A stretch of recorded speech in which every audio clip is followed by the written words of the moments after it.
Test Drive with Graeme Fletcher. This week on Test Drive we look at the 1993 Volkswagen Corrado. Now if the word Corrado were in the dictionary, the definition might call for a street legal race car. The suspension on the Corrado consists of McPherson struts up front with a roll bar, while there's a torsion beam axle in back.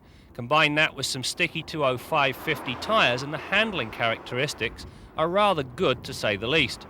During the pylon test, in a moment of exuberance, I inadvertently managed to get the right rear wheel to lift. Now, that's not something I suggest you try. However, it does serve to indicate just how quickly the car ran through the test. The suspension on the Corrado is wonderful. It waltzed through the pylon test with ease, and out on the highway there is not a hint of harshness. In short, the calibration and spring rates Volkswagen have chosen are as near perfect as you're going to find today. Anti-lock brakes are standard equipment on the Corrado. During the brake test, the system hauled the car to a halt in a scant 112 feet from 80k. Working hand in hand with the anti-lock brakes is a system Volkswagen call EDL, or electronic differential lock. It functions as a form of traction control. When the system detects wheel spin, it automatically brakes the offending wheel until it reaches the same speed as its partner. The system seems to work well because its action remains relatively unobtrusive. The only comment on the setup is that the name is confusing. In reality, the system operates using the brakes only and has absolutely nothing to do with the differential or any locking action. Who knows why they would choose such a contradictory name? I would suggest a name change. At the heart of any sports car worth its salt is a good engine. The Corrado has one of the best. You'd be forgiven if you mistook this engine for a four-cylinder. It is in fact a V6, and what gives it away are the 6 branches of the intake plenum at the front. Now the distinctive design is down to the fact that this is a 15-degree V6. Conventional engines are typically either 60 or 90-degree V6s. The advantage of opting for a 15-degree V6 is the fact that they use a common cylinder head for both banks of the V. A distinctive and unique approach to engine design, to say the very least. The 2.8-litre engine supplies 178 horses and 177 pounds-feet of torque. Right from the word go, power comes on smoothly and strongly. During the acceleration test, we zipped through the 100k mark in just 7.2 seconds. Quick is not the word. On the highway, the pull between 80 and 120 has to be experienced to be believed. Matched with this nifty engine is a slick-shifting 5-speed manual gearbox. In order to attain a smooth linear feel to the shifter, Volkswagen employ a pair of Bowden cables.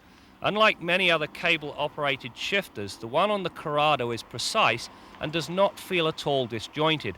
Anyone that's ever driven an Austin Mini will certainly understand the term disjointed. The spoiler on the Corrado automatically raises when vehicle speed reaches 72 kilometers an hour.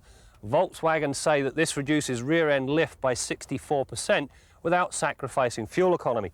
An override button on the dash allows you to raise it so you can get underneath to keep everything nice and clean. Inside, the Corrado is well finished. The seats are excellent, providing great comfort and plenty of support, especially lateral support, something that is a definite need.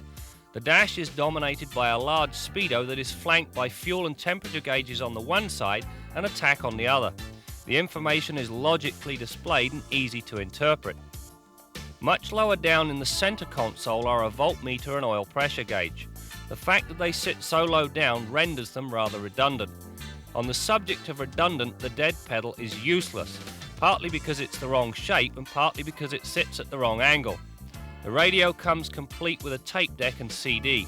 Sound quality is good, but the size of the buttons and the fact that they're jammed together makes operation awkward.